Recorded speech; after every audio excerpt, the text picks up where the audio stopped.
4 times. That's how many times it took me to pass my PMP certification test, Project Manager Professional Certification. That's the ever coveted PMP. So this is my journey. It may not be your journey. You might be considering a PMP. One advice is really certifications is the way to go. In this new era, and I kind of got taste of this like 5 years back. I was like, the new way is certifications, and I had an MBA, right? Well, I have an MBA, and that goes out to all these grads out there, new grads out there, the MBAs from any school, you name it, that you can't find a job. You gotta add a certification to your degree. You just have to, whatever it is, project management, HR, whatever, construction, something of something, financial analyst, whatever it is, you need a certification. Okay, so I did the whole self-study route, and I was like, oh, I'm gonna study myself. I studied, took the test, I failed it. It was a bummer. I was like, okay. I studied hard again, took the test, I failed it. This one was rough because I was like 2-3 points away from passing it. And then, okay, studied again, took the test again, I failed it. And this time, the third time, I did like some other parts that I did good on the second time, I did less. I did bad in, and I was just tripping out. I went through it. And anyone who knows, you take the PMP 3, you fail it 3 times, they ban you. They ban you for a year. So all that year, I was licking my wounds. And I was like, is this even worth it? I spent so much money. It costs a lot of money to take the damn test. It costs a lot of money. So the 4th time comes around, and I said, you know what? Let me give in. Let me pay for a course. It was like $500-700 to go through the lessons, to train me how to answer the questions and all that stuff. And this is when the test was new. They changed the test. And I took it the 4th time. And right towards the end, I had like 2 minutes left to complete like 60 questions. I'm rushing through it, right? And then the computer shuts off, and I didn't get my score, and I'm tripping out. I'm tripping out of all this investment. And then like 5-6 days later, I get an email saying that I passed. What a journey, right? So keep struggling, keep pushing. Don't let setbacks set you back. That's basically what life is about, right? But here's the thing. Even though I failed it 3 times, I got immersed into the industry, I guess. I knew the jargon. I knew the little keywords to pepper while I'm talking, and everybody likes to hear, that makes you feel all like comfortable that this person can do the job. I knew that. And I leveraged that. And here's the here's the trick. You don't necessarily need to have officially get a PMP before you get a job that requires a PMP or that says PMP preferred. You want to know the trick? I'll let you know right now. On your resume, wherever, whatever your experience you have, how you dress it up to make it sound like it's projects or whatever it is, at the bottom, you write PMP hyphen candidate. I'm telling you, that is the loophole. That is the trick. That is to get you in front of the hiring manager, and then you sell yourself. But at this point, like in my situation, I knew the jargon. I knew the framework of stuff. I can kind of like blah blah blah blah blah.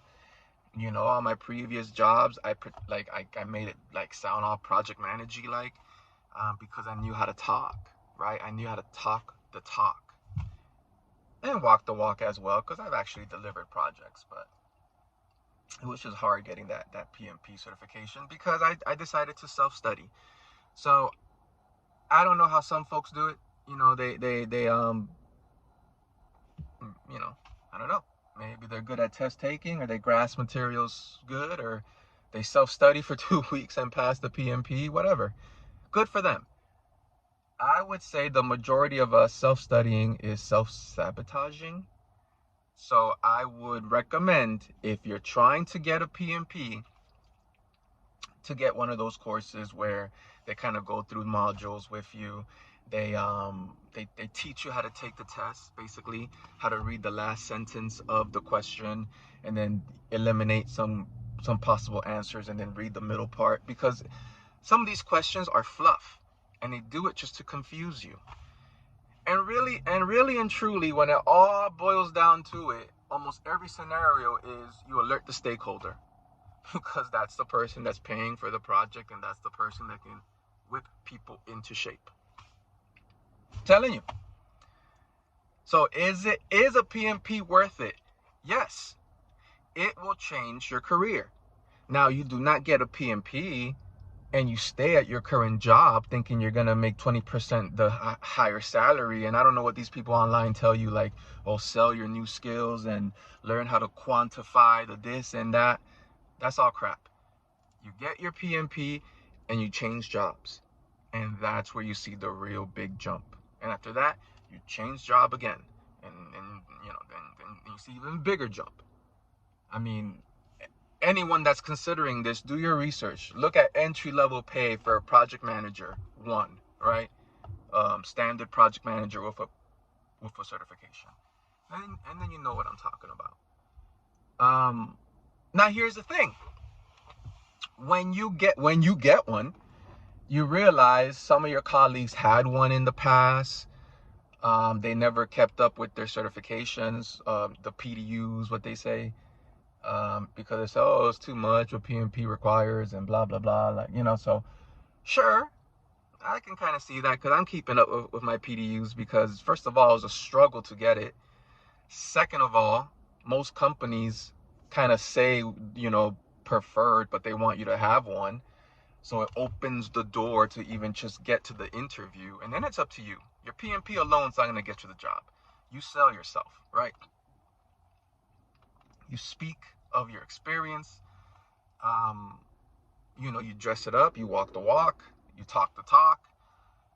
Obviously, I would have to cut my beard down and get clean cut again and have a suit and all that stuff. But also depending what vertical. You would notice that some of these people let their PMP go because it's somewhat of a pay to play type of feel. You pay for these extra training, you pay to renew your certification. It's good for every 3 years, which is a plus, right? Now myself, mine's is good towards, I already did my PDUs. I just haven't paid the one something to reinstate it, but it's still active. But once I do, I give an additional 3 years. And I am good to 2030, really, with my certification. And that will take me to 45 years old. I told myself at 50, I'm going to let it go, because at 50, I should have things already established, certain systems established that's generating me income. And I won't need to really look for a job like that. And at that point, I already have 10 years experience. By then, I'll be 20 years experience, and the PMP doesn't really matter. Once you have the experience, it doesn't matter. It really doesn't matter. It just doesn't. So it only matters when you're trying to get in the door and you're trying to change jobs to get a higher increase in pay. Yeah, it matters. If you have an MBA and nothing behind it, it matters. It looks good even if you have a bachelor's. You don't really necessarily need the MBA. The MBA just kind of opens up that higher echelon of work, of talking to C-suites all day, because they have graduate degrees. That's all that is. So would I recommend someone get a project manager certification? Yeah. If you want to be a project manager. That's another point to it too. Along the way, I'm meeting PMs that hate being a project manager. They just despise it. And I can see why, being in the trade, sometimes you have no control of the actual work. Sometimes your business consultant kind of undercuts you and your value, and he talks straight to the client, and then he has this relationship with the client, and all of a sudden you have no voice. I've seen that.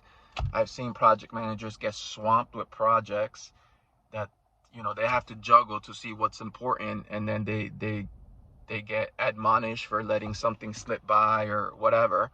I've seen PMs that don't get enough training, and I'm talking about the SaaS world, right? Software as a service. That they don't get enough training, so they don't even know the software they're trying to roll out. That's a thing. Me myself, I have somewhat of a technical background, so I'm able to pick up things faster. I did entry level MSP work. Um, you know, Used to know front end web development stuff, API stuff. Now I can just kind of follow along high level. Used to do a little SQL query language thing here and there. So I'm able to adapt, right, in this world. But some PMPs don't have that background. They just have project management, have just talking to people, looking over a budget, and just making sure something gets done, and answer to me why this didn't get done, for I can tell the client this and that and the third. So I can kind of see how it's and some people just hate it because it's they say it's being a glorified secretary, because you're scheduling people, you're following up on people, you're herding cats. Some others make it more than what it really is, and other people just see right through the fluff, and they're just like, I'm just sick of this. It's up to you. But I'm giving you the real. I'm not giving what you see online of, get the PMP and sell yourself to your employer, and you can get a this and a that and a third. Nah. From my personal experience, I mean, I doubled my income without having the PMP. I had the knowledge because I failed the test 3 times, and I was able to talk the talk, and I had PMP stash candidate, right? I was like, look, I'm just gonna take the test again. You make up I didn't say I got banned, but you kind of make up the stuff and say, I passed all my practice tests. I have no concerns. And then you get in. So I would say that, man. I mean, put that on your resume right now. Put PMP-candidate. Apply for jobs that quote unquote require a PMP. Work to get it, if that's the profession you want and that's who you want to be and all that stuff. So I've seen a lot. I've seen the project managers that don't know how to do basic math. I've seen the PMPs that used to have a good background, and they used to doing so many things, and now they just don't, because that's not the scope of the work, and then they're just like unhappy, and they just change up their life and they don't like it. I've seen the people that get pressured. I've seen the people that are undertrained. I've seen it. I've seen a lot. You can make money as a project manager, sure. Is it sustainable? If you know the product you're rolling out, that's the key. If you want to keep learning, that's the key. That's how things get sustainable. Okay, so last words here. If you want a PMP, go get it. Put on your resume now that you're a candidate, PMP candidate. Apply for jobs that are PMP preferred, whatever, right? If you have a bachelor's, get it. That definitely. If you have an MBA and you have no types of certifications, whether PMP or anything else, SHRM, HR stuff, whatever, get a certification, add it to your MBA. You will see the job market will be in your favor. An MBA alone without experience, you're not going to go nowhere. You're not going to go nowhere. You're going to be frustrated. So keep studying. And just keep pushing out there, man. just if you got one, try your best to keep up with the PDUs. Give yourself a limit. I'm telling myself when I'm 50, I'm not gonna renew it. I mean, for what? Yeah, yeah, it's worth it if you want to be a project manager. It is. Well, good luck. And if you have one, leave me a message. Let me, I'll read it. I'll reply. I'm curious. Other project managers out there, if you agree to what I'm saying, if you've seen what I've seen, if you encountered what I've encountered, leave me a message. All right, thank you.